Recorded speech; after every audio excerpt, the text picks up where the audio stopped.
Yo, what's up, body bags? Wanted to review a movie, one of my favorite movies of all time. I don't know if you'd necessarily call it horror, but it does fit in the horror kind of genre. Joe Dante directed it, of course, from American Werewolf in London and just classics like that. But yeah, The Burbs from '89. It's a really fun movie. It opens up. Tom Hanks lives in a cul-de-sac of just complete suburbia. Bruce Dern is a neighbor, like huge veteran army guy, and he has like a smoking hot wife. And Corey Feldman plays like this teenager who parties that lives next door, and his parents are gone, so he's just partying, chilling. And his other neighbor, who's his best friend, I don't remember the guy's name, but basically this family called the Klopeks moved next door to him, and they're freaking everybody out. People only see him go out at night, and they're digging holes in their backyard in the middle of the night, and they're just really creepy. And I mean, to the people in the movie, they're creepy.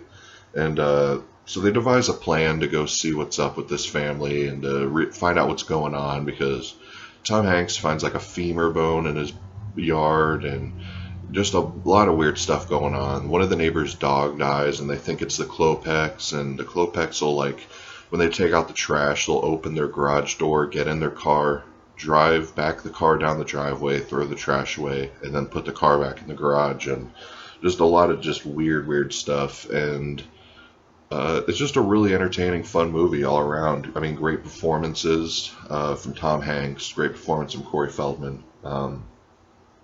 Just really fun. Like, actually got a lot of suspenseful parts too, like when they finally do get into the Klopeks house and they're talking and all that. Really cool. And one thing I always got to mention when I talk about this movie is Courtney Gaines' performance, who was Malachi in Children of the Corn, and that's all I could think of off the top of my head is Children of the Corn. But I really dig his performance as Hans, I think his name was. I thought that was cool. But yeah, this was a movie I don't hear a lot of people talk about. I know Arrow released a deluxe edition. This is the Shout Factory version. But I definitely recommend picking this up, especially if you can get it like for 15 from Best Buy like I did. It's definitely worth it.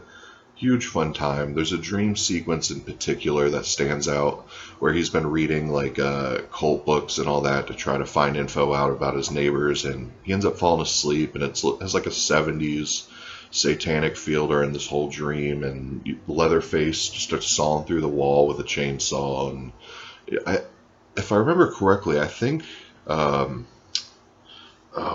Clint Howard's in the dream as the ice cream man. I'm pretty confident that's who it was, because there's like an urban legend they hear in the movie about an ice cream man that killed people and let bodies in this house rot, and it stunk and all that.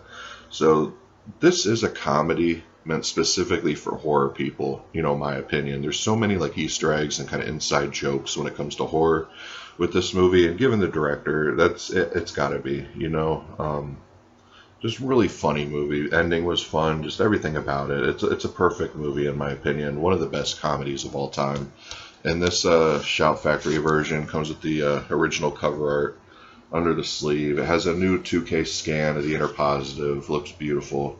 Audio commentary with writer Dana Olson. And There Goes the Neighborhood, The Making of the Burbs. Includes interviews with Joe Dante, Corey Feldman, Courtney Gaines, Wendy Shaw, and more. Has an alternate ending, an original work print with included deleted scenes. And also I forgot to mention, which is travesty, that Carrie Fisher was in this. She looks beautiful. Her character's kind of annoying, but that's the character she's playing in it.